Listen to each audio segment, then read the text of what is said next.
اليوم السيد الحبيب الداعي إلى الله الحبيب إبراهيم ابن الحبيب المنسب علي بن عبد القادر بن محمد ابن الإمام صاحب المولد سمت الدرار الحبيب علي bin Muhammad al-Habsyi memulai ceramahnya dengan mengucapkan salam kepada kita semua dan memuji Allah Subhanahu wa taala yang mana kata beliau Allah telah mengumpulkan kita di Darussalam.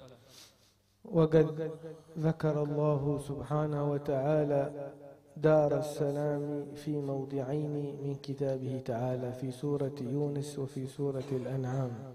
Dan ketahuilah bahwasanya Allah Subhanahu wa taala menyebutkan di dalam Al-Qur'an Darussalam dua tempat kata beliau, di dalam surah Yunus dan juga di surah Al-An'am. يقول في سورة الأنعام لهم دار السلام عند ربهم وهو وليهم بما كانوا يعملون. Yang mana ayat tersebut yang artinya dan Allah dan bagi mereka itu adalah Darussalam, tempat keselamatan yang mana Allah lah sebagai pelindung bagi mereka semua. ويقول في سورة يونس والله يدعو إلى دار السلام ويهدي من يشاء إلى صراط مستقيم. Dan di dalam surah Yunus Allah Subhanahu wa taala memfirmankan yang artinya dan Allah Subhanahu wa taala mengajak kepada Darussalam, tempat keselamatan, dan Allah memberikan petunjuk kepada mereka. إذن في الآيتين ولاية وهداية.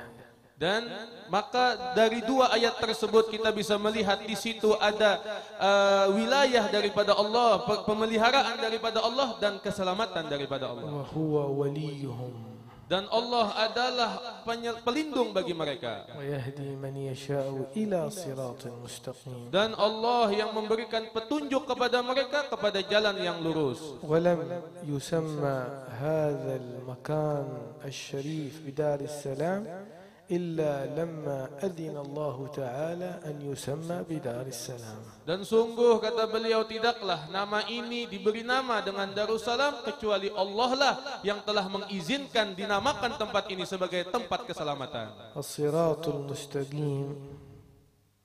Jalan menuju ke jalan yang lurus هم الرجال الذين تسلك الطريق على أيديهم. adalah orang-orang yang telah melewati daripada jalan-jalan lurus tersebut.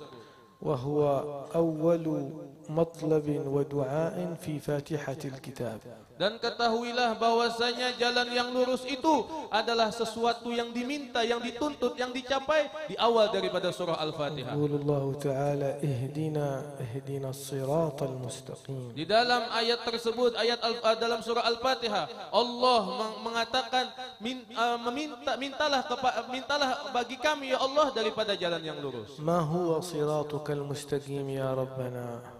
Lalu kita bertanya kepada Allah, apa yang dimaksud dengan jalan yang lurus itu ya Allah? ما صفته يا الله؟ Apa sifatnya daripada jalan lurus itu ya Allah? إلى من ينسب يا الله؟ Kepada siapa dihubungkan jalan yang lurus itu ya Allah? فأضافه إلى المنعم عليهم. Lalu dihubungkan kepada orang yang diberikan nikmat kepada jalan tersebut. نحن في دار. Kita di suatu tempat. هذا الدار أضيف إلى دار السلام. Yang mana tempat ini jalan lurus itu bersambung kepada tempat ini jalan keselamatan. فالديار كثيرة. Maka ketahuilah bahwasanya tempat-tempat itu banyak kata beliau. وكلها في الفضيلة سواء. Dan semua tempat-tempat itu keutamaannya sama kadang-kadang. لكن عندما نقول بيت الله Tapi akan tetapi ketika kita menyebutkan rumahnya Allah, ارتفع البيت من كونه بيتا عاديا إلى بيت مضاف إلى الله. yang mana rumah itu, tempat itu biasa, tapi kalau kita hubungkan kepada Allah menjadi terangkat karena di situ ada namanya Allah. فهذه تسمى إضافة تشريفية. Yang mana itu dinamakan, disebut dengan idhofah tasyrifah, kemuliaan bagi suatu nama tersebut. شرفها من شرف المضاف إليها. Kenapa dimuliakan? Karena diidhofahkan kepada sesuatu yang mulia. كقولنا أصحاب الجنة. Seperti kata beliau, para penduduk-penduduk yang mana diidopatkan kepada surga. مدح وثناء. yang mana di situ adalah suatu pujian dan suatu keutamaan. أصحاب النار وأصحاب السعير وأصحاب الشمال هذا إضافة ليس فيها تشريف بقدر ما فيها تعنيف وتشميت وذم. Berbeda kata beliau dengan ashabul sa'ir, orang-orang penduduk-penduduk neraka jahanam. Mereka bukan kemuliaan yang mereka dapatkan, tapi kehinaan karena diidopatkan kepada sesuatu yang hina. فالله يدعو إلى دار السلام ويهدي من يشاء. Dan ketahuilah Allah mengajak kita, menyeru kita kepada tempat keselamatan, kepada Darussalam, dan Allah memberikan hidayah kepada siapapun yang Ia kehendaki. قال من يشاء ولم يقل من يستحق. Dan ketahuilah, kita renungi di ayat ini, Allah mengajak kepada orang yang Ia kehendaki, dan Allah tidak berkata orang yang berhak. والله تعالى يرزق من يشاء لا من يستحق. Dan ketahuilah Allah itu memberikan rezeki kepada yang Allah kehendaki, bukan kepada orang yang berhak. حتى تستشعر عظمة ربوبيته وملكه المطلق جل جلاله. Sampai kita, kata beliau, merasakan bahwasanya segala sesuatu itu di bawah kekuasaan dan di bawah segala perintah dan kehendak Allah Subhanahu wa taala. لأنه لو كانت الهداية لمن يستحق أو كان الرزق لمن يستحق لم يكن هناك فضل، فغاية الأمر أن يكون أداء الواجب لصاحبه. Kenapa kata beliau Allah mengatakan bahwasanya bagi orang yang Ia kehendaki? Karena jikalau Allah mengatakan orang yang berhak, maka tidak ada di situ kekuasaan dan ketuhanan Allah Subhanahu wa taala kepada hamba-hambanya. ولأن حقيقة الاستحقاق بين العبد وربه مستحالة تماما. Dan ketahuilah bahwasanya hak yang sebenar-benarnya antara Allah dan hambanya, sebenar-benarnya itu adalah kehendaknya Allah Subhanahu wa taala. والله آتاكم من كل ما سألتموه وإن تعدوا نعمة الله لا تحصوها إن الإنسان لظلوم كفار. Dan ketahuilah bahwasanya, kata beliau, Allah memberikan apa yang beliau kehendaki, itu berkat daripada permintaan kita kepada beliau, dan Allah sungguh memberikan nikmat yang tidak terhingga kepada kita, sehingga kalau kita menghitung daripada nikmat-nikmat tersebut, kita tidak akan bisa menghitungnya saking banyak nikmat tersebut. لذا تجد المال عند من لا يحسن إدارته. Terkadang, kata beliau, ada harta itu banyak, padahal orang yang memiliki harta banyak itu tidak pintar di dalam urusan manajemen. وتجد الفقر بين عيني من آتاه الله تعالى الذكاء والخبرة والحنكة. Terkadang, kata beliau, Allah memberikan kefakiran, kemiskinan kepada orang-orang yang padahal mempunyai akal dan mempunyai kepintaran yang sempurna. لكي تشهد معنى من يشاء وتشهد معنى من يستحق. Disinilah, kata beliau, bisa kita ambil pelajaran mana kehendak Allah dan mana yang berhak untuk orang tersebut. فالله يدعو إلى دار السلام. Dan ketahuilah Allah menyeru kita kepada tempat keselamatan. ويهدي من يشاء إلى صراط مستقيم. Dan Allah memberikan petunjuk kepada orang yang Ia inginkan kepada jalan yang lurus. فإذا دخلت في هذا المكان الشريف. Dan apabila engkau telah masuk ke tempat yang mulia ini, الذي أسس على مقاصد عظيمة. yang mana tempat ini dibangun atas niat yang begitu agung. اعلم أن هناك 3 أمور. Ketahuilah, di sini ada 3 perkara, 3 sesuatu yang penting. داع. Yang pertama, ada yang mengajak. فهو الله تعالى. Sesungguhnya yang membawa kita ke sini, yang mengajak kita ke sini adalah Allah Subhanahu wa taala. ومدعو. Dan ada orang yang dibawa. وهو أنت الذي أحضرك الله في هذا المكان. Engkaulah, kata beliau, yang telah Allah bawa ke tempat yang mulia ini. ودعوة. Dan ada suatu seruan, وهي المنهج التي تسير فيه إلى الله. yang mana seruan tersebut adalah jalan kita menuju Allah Subhanahu wa taala. يا قوم أجيبوا داعي الله. Wahai para kaum, wahai manusia, jawablah daripada seruan يا Allah. أيها الذين آمنوا استجيبوا لله ولرسوله إذا دعاكم لما يحييكم. Wahai orang-orang yang beriman, terimalah daripada seruan-seruan Allah apabila Allah telah memanggil kalian kepada tempat-tempat yang baik. فإذا عرفنا أن الهداية بمحض المشيئة Kalau kita sudah mengetahui, kata beliau, bahwasanya kehendak itu, bahwasanya hidayah itu murni daripada kehendak Allah, فتتيقن أن هداية الله لك بمحض فضل منه لا بمحض استحقاق منك. dan perlu kita ingat, kata beliau, bahwasanya hidayah yang kita dapatkan itu semata-mata nikmat, keutamaan, karunia daripada Allah Subhanahu wa taala, bukan karena sebab daripadamu. فغيرك من يعبد بقرة. Maka sesuatu yang selainmu, Allah Subhanahu wa taala itu maha kekal. وغيرك من يعبد صنما. Dan ada, kata beliau, selain daripada engkau orang-orang yang menyembah daripada asnam, daripada berhala-berhala. وغيرك من يعبد كواكبا وشيطانا ووهما. Ada, kata beliau, orang di luar sana selain engkau, selain kita, yang menyembah daripada syaitan dan menyembah daripada batu-batuan. وأنت تعبد الله. Tapi engkau, kata beliau, menyembah Allah Subhanahu wa taala. أي نعمة هذه أيها الأحباب. Nikmat apa lagi, kata beliau, yang perlu kita pertanyakan? Nikmat seperti ini, نعمة تفوق كل نعمة. nikmat yang mengatasi daripada seluruh nikmat-nikmat. فأولئك مع الذين أنعم الله عليهم. Mereka lah orang-orang yang diberikan oleh Allah kenikmatan daripada jalan yang lurus, من النبيين daripada para nabi, والصديقين daripada orang-orang yang siddiqin, dan والشهداء orang-orang yang syuhada, والصالحين dan orang-orang yang saleh. وحسن أولئك رفيقا. Dan sebaik-baik teman adalah mereka. إذن المنعم عليهم العباد الصالحون. Oleh karena itu, kata beliau, yang dimaksud orang yang mendapatkan kenikmatan jalan yang lurus adalah orang-orang yang hamba-hamba yang soleh والشهداء. dan orang-orang yang mati syahid. ليس المعنى منحصرا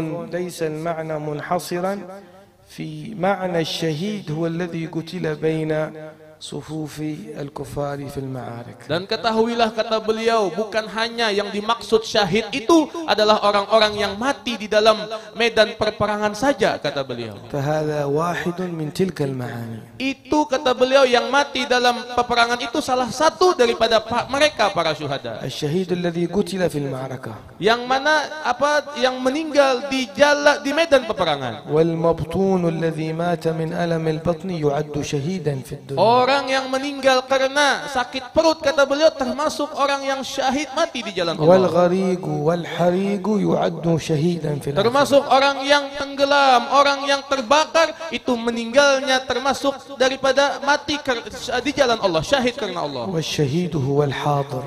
Dan ketahuilah, orang yang syahid adalah yang hadir. يا أيها النبي إنا أرسلناك شاهدا ومبشرا ونذيرا. Yang mana Allah memfirmankan kepada Nabi kita Nabi Muhammad, wahai seorang Nabi, yang mana Nabi itu syahidan, orang yang hadir. ونحن من الشهداء. Dan kita, ketahuilah, daripada orang-orang yang hadir. وكذلك جعلناكم أمة وسطا لتكونوا شهداء على الناس. Dan di dalam ayatnya Allah SWT memfirmankan, aku jadikan kalian ummatan wasata, umat yang wasata, yang menjadi orang-orang yang hadir di antara mereka. فإن كانت الشهادة أن تموت في قتال الكفار.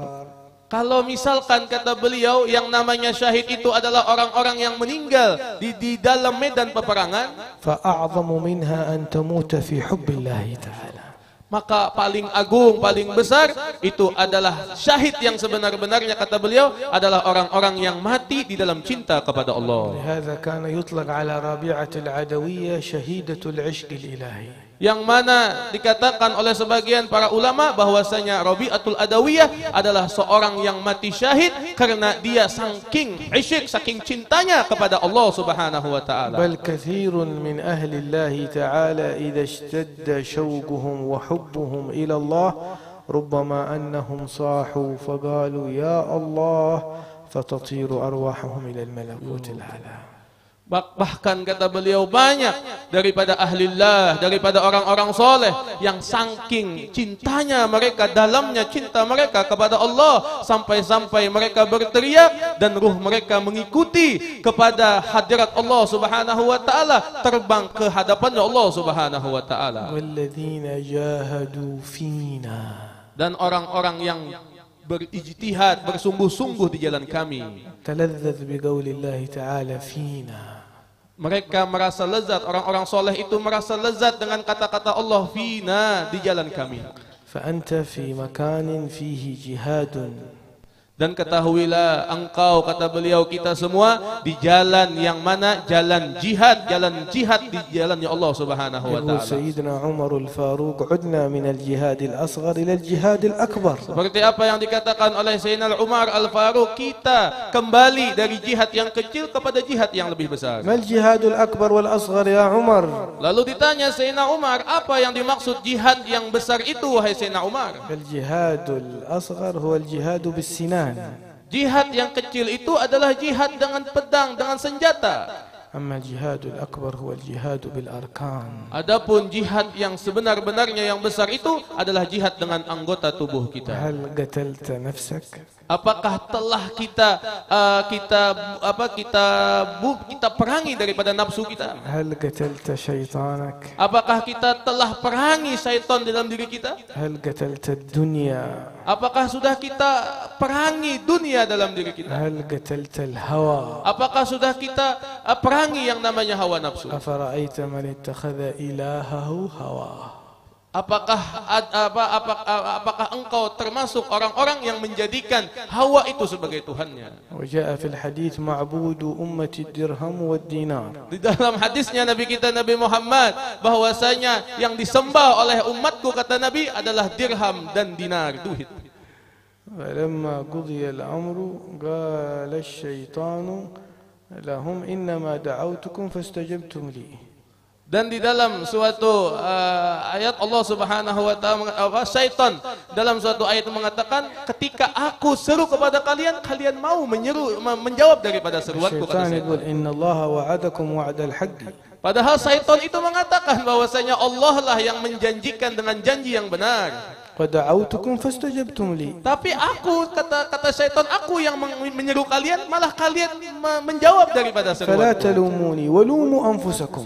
Jangan salahkan aku, kata syaitan, salahkan diri kalian sendiri. ما أنا بمصرخكم وما أنتم بمصرخي. Yang membenarkan kalian bukanlah aku yang membenarkan diriku, dan bukan kalian juga yang membenarkan diri kalian. الشيطان يقول إني كفرت بما أشركتموني به من قبل. Aku berpaling daripada apa yang kalian lakukan daripada godaan-godaanku. لهذا كان شيطان.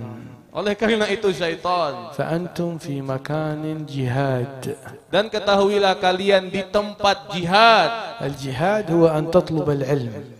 Jihad yang sebenarnya bahwasanya engkau menuntut ilmu. الجهاد أن لا تعصي الله تعالى في Jihad yang sebenarnya engkau tidak bermaksiat kepada Allah. الجهاد أن لا تخون العهود. Yang namanya jihad, engkau tidak mengkhianati daripada janji-janji. الجهاد أن تقف عند الحدود. Yang namanya jihad, engkau berdiri di batasan, di hukum-hukumnya Allah. الجهاد أن تصبر على المفقود. Yang namanya jihad, engkau sabar daripada apa yang hilang daripada dirimu. الجهاد أن تصبر على الموجود.